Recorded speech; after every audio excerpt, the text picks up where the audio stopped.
Meu Brasil, e explodiu novos áudios sobre o golpe, a tentativa de golpe que o Bolsonaro orquestrou. O Mauro Cid tem novos áudios de generais. Explodiu aí na internet agora e vocês vão ver em primeira mão aqui no nosso canal Madeirada Brasil. Desde já eu peço que compartilhe e mostre a cada bolsonarista para ver que realmente teve uma tentativa de golpe. Não há mais dúvida nenhuma. Como bem disse aí na reportagem, você vai acompanhar aqui novos áudios, detalham a articulação golpista no governo Bolsonaro. É guerra civil agora ou depois? Vamos ouvir. Vamos ouvir um outro áudio agora, em que um integrante ainda não identificado pela Polícia Federal também fala sobre essa trama golpista e a urgência de agir. Vamos ver. Se nós não tomarmos a rédea agora, depois eu acho que vai ser pior. Na realidade vai ser guerra civil agora ou guerra civil depois. Só que a guerra civil agora tem uma justificativa, o povo está na rua, nós temos aquele apoio maciço. Daqui a pouco nós vamos entrar numa guerra civil, porque daqui a alguns meses esse cara vai destruir o exército, vai destruir tudo. E aí o povo vai dizer assim, agora que mexeram com vocês vão para a rua. Vocês resolvem tomar? Então vai ficar feio, porque ele vai destruir todo o exército, ele vai mandar todos os 400 embora. Menos, vai ficar com G. Dias e alguns outros aí. Cara, não vai ficar legal, cara. É melhor ir agora, que o povo está na rua e pedindo. Bom, Sakamoto, guerra civil agora ou depois, disse ele. Bem, isso vai ao encontro, apesar de não ser a voz, né, mas isso vai ao encontro do próprio daquela reunião ministerial de julho de 2022, em que tinha 22, 23 ministros do Bolsonaro, e o Bolsonaro exigiu que todo mundo defendesse que iria haver fraude nas urnas eletrônicas, e o general Augusto Heleno disse, olha, a gente tiver que fazer, temos que virar a mesa antes, tá? Tem que virar a mesa antes e não depois, né? Então é engraçado que vai ao encontro, mostrando que havia também um ponto de vista compartilhado entre os golpistas, principalmente os golpistas da caserna.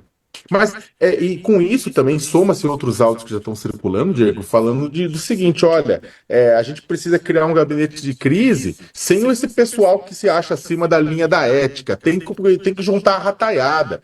O pessoal estava claramente...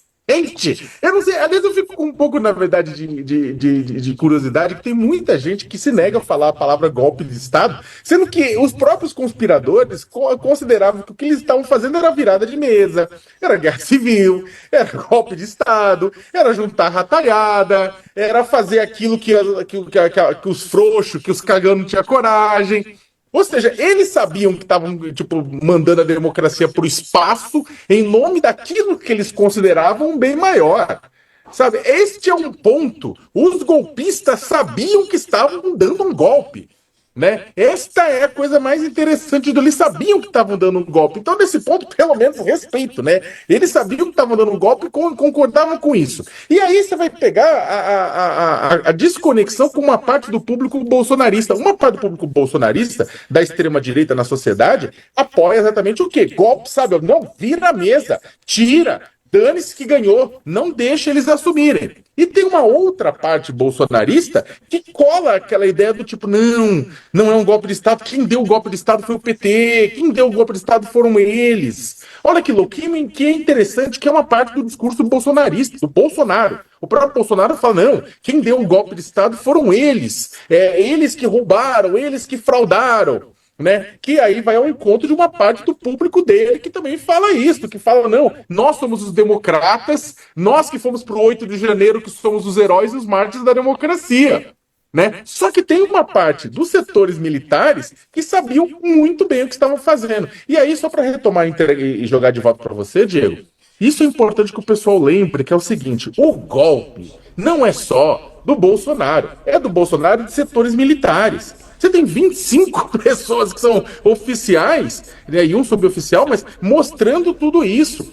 Não é as Forças Armadas como um todo, mas você tem setores golpistas das Forças Armadas que juntaram com o Bolsonaro. E por um acaso, os setores golpistas das Forças Armadas tinham mais clareza do que eles estavam fazendo do que o próprio auto-engano que o Bolsonaro vendia para os seus seguidores, né? Mas isso também mostra, olha, a gente tem uma parte do golpe que eram os militares, uma parte do golpe que era o Bolsonaro, e os militares estavam muito claros. Inclusive tem gente comentando, né, tem colegas comentando, que havia até a chance de golpe sobre o golpe, do pessoal deixar o Bolsonaro fora, né? Na hora que houvesse uma entrada militar forte, criasse um gabinete de crise, ela deixasse o Bolsonaro forte e o Braga Neto dentro. Então, Diego, tem muita coisa ainda para explicar, né? E eu, sinceramente, acho que tem muito mais militares aí envolvidos e vai aparecer mais gente graúda. Um que a gente sabe, viu, pessoal, é o Mauro Cid, que é delator. E ele também foi flagrado nos áudios falando que o golpe teria que ser dado até o dia da diplomação do presidente Lula. Vamos ver. Não, pode deixar, general. Vou conversar com o presidente. O negócio é que ele tem essa personalidade às vezes, né? Ele espera para ver até onde vai, né? Ver os apoios que tem. Só que às vezes o tempo está curto, né? Não dá para esperar muito mais passar, né? O dia 12 teria que ser antes do dia 12, né? Mas com certeza não vai acontecer nada. E sobre os caminhões, pode deixar que eu vou comentar com ele, porque o exército não pode papar mosca de novo, né? Na área militar ninguém vai se meter, até porque a manifestação é pacífica, né? Ninguém está fazendo nada ali. Bom, Raquel, a gente sabe que o Bolsonaro ele fala que tem essa mania de esperar, e realmente, observando o comportamento dele nos últimos anos, a gente percebe que ele aguarda até o último instante para definir em qual canoa pular, né? Para definir o que vai ser melhor para ele também, né? O que vai ser possível para ele também, o melhor cenário para ele possível, né? Enfim, depois tem um outro áudio que a gente já tem a transcrição, ele fala que o Bolsonaro falou que até o dia 31 é possível, né? Até o último dia do governo dele. Diego, assim, dar um golpe é crime, né? Então, o que o Bolsonaro estava... se essa investigação, né, for concluída dessa forma, é sempre bom a gente nunca se precipitar, mas se essa investigação for concluída dessa forma, se isso tudo ficar comprovado, o que ele estava hesitante é porque ele percebia que ele não tinha todo o apoio, e se você tenta dar um golpe publicamente, isso vem tudo a público e não consegue, é crime, você vai para a cadeia. Então, toda a hesitação dele, que o Mário Fernandes, o general Mário Fernandes, tanto reclama, e os outros ali mais exaltados do seu entorno, é porque ele estava com medo de ir para a cadeia, certo? Estava com medo de fazer a tentativa de golpe publicamente, de assinar a minuta do golpe, colocar o bloco na rua, como se diz, não é certo. Né? Porque aí não precisava essa investigação toda, tudo isso estaria muito às claras e ele iria preso, né? Imagina, se fizesse uma quartelada que não funcionasse, como não iria funcionar, né? A investigação fica clara, que está ficando mais claro com as investigações, que foi tudo planejado e só não se colocou em marcha porque não tinha apoio, não ia funcionar e ele ia preso. Bolsonaro, ele hesita na eleição municipal, a gente viu muito isso, né? Ele ficou ali hesitando entre Ricardo Nunes e Pablo Marçal para sempre ver o que é o melhor cálculo político para ele. Ele é um político experiente, outros políticos também fazem isso bastante, mas nesse caso aí era ainda mais grave, né? Porque ele ia cometer um crime gravíssimo. Vamos ouvir mais um áudio que o UOL teve acesso, em que falam sobre uma fraude no sistema eleitoral, né? Sem provas, a gente já sabe, aquele discurso antigo de que houve fraudes no processo eleitoral de 2022. Veja aí. Mas que de preto, porra, por favor, o senhor tem que dar uma forçada de barra com o alto comando, caramba, com o Jean Freire Gomes, com o Jean Paulo Sérgio, porra. Cara, o relatório do MD, ele não pode ser diferente do que disse essa live argentina. Pois é, a gente lembra que na live argentina, o argentino mentiroso, que está sendo também investigado e processado nessa questão, dizia da fraude do golpe, eles usaram isso. O Bolsonaro fez uma reunião com todos os ministros, 23 ministros, a cúpula do Exército, para difundir essa fake news de que teve fraude. Isso aí já foi mais do que demonstrado, mais do que orquestrado, que era uma mentira que o Bolsonaro queria segmentar as pessoas a continuarem mentindo ali, entendeu? Então, muita gente que está hoje iludida e enganada e que foi para Brasília e que está presa é culpa do Bolsonaro. O pessoal tem que entender isso. Foi culpa dele, ele que mandou as pessoas para lá, ele que induziu as pessoas a irem lá, ele que orquestrou, que fez um plano para todo mundo que tem uma rede social forte, que dissesse que teve fraude, que tinha que ser assim, tinha que dar uma virada de mesa. Os próprios generais estavam acelerando, mas ele é arregão, é mentiroso e é frouxo. Ele queria dar o golpe, mas estava morrendo de medo. E eu tenho certeza, pelo que o Vergara me disse, as conclusões são as mesmas. Isso é impactante, essa porra. Tá na cara que houve fraude, porra. Tá na cara, não dá mais pra gente aguentar essa porra, meu. Tá foda. Tá foda. E outra coisa, nem que seja para divulgar e inflamar a massa, para que ela se mantenha nas ruas, e aí sim, porra, talvez seja isso que o alto comando, que a defesa quer. O clamor popular, como foi em 64. Porque como o senhor disse mesmo, porra, boa parte do alto comando, pelo menos do Exército, não está muito disposto, né? Ou não vai partir para a intervenção, a não ser que, porra, o start seja feito pela sociedade, porra. Pô, general, reforce isso aí. Bom, a fraude a gente sabe que não teve, né? E 64 a gente sabe que foi golpe, Sakamoto.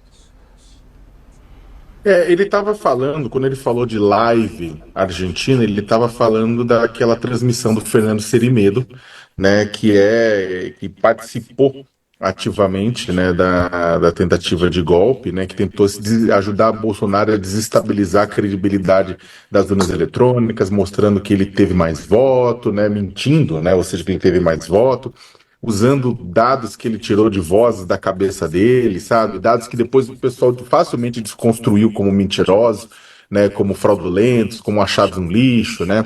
E então o que acontece, o próprio Fernando Serimedo é um dos 37 indiciados, né, hoje, né, não à toa que ele é um dos 37 indiciados pela Polícia Federal. E aí o Mário Fernandes mostrando, na verdade, que, olha, tem que pegar isso aí, tem que pegar aquele conteúdo e difundir. E isso é interessante porque também mostra, as pessoas perguntam, mas por que que a produção de conteúdo falso, de conteúdo distorcido, por que que a militância digital é tão importante? Por que aquele inquérito das milícias digitais era tão importante? Tá aí uma das respostas pelas quais aqueles inquéritos são tão importantes. Houve uma produção maciça no Brasil durante anos de mentiras, de conteúdo enganoso, de conteúdo falso, de conteúdo distorcido, de desinformação pura sobre o sistema eleitoral, sobre a democracia, sobre o STF, sobre o TSE, sobre os partidos políticos, sobre tudo.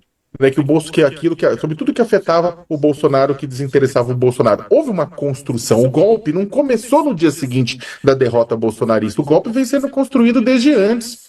Quando o Bolsonaro, lá atrás, em 2019, já dizia que não pretendia sair do poder. Tão fácil.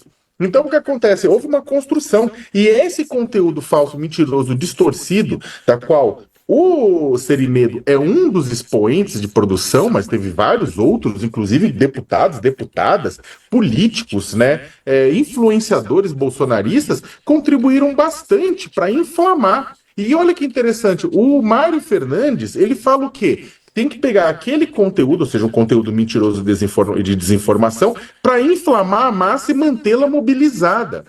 Olha que interessante, é exatamente isso. Ou seja, pegar aquele conteúdo distorcido, manter a massa mobilizada e manter a massa passível de ser manipulada para ajudar no processo. É o que aconteceu, inclusive, no 8 de janeiro. E antes disso, ficamos 2 meses vendo milhares de pessoas acampadas nas portas de instalações militares, pressionando as Forças Armadas por um golpe de Estado. E o próprio comando, os 3 comandantes das Forças Armadas, em determinado momento, soltaram uma nota dizendo que viam atos democráticos naquilo. Aquilo foi perigoso. Aquilo foi muito perigoso. E no 8 de janeiro, esse pessoal manipulado por isso foi para cima da Praça dos Três Poderes.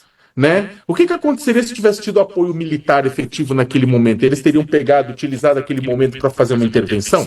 E aí era esse o ponto. Ninguém acha, e eu acho que é importante só para finalizar, quando o Temer, quando qualquer pessoa fala, mas ali era um protesto, era um quebra-quebra, eles não tinham tanques.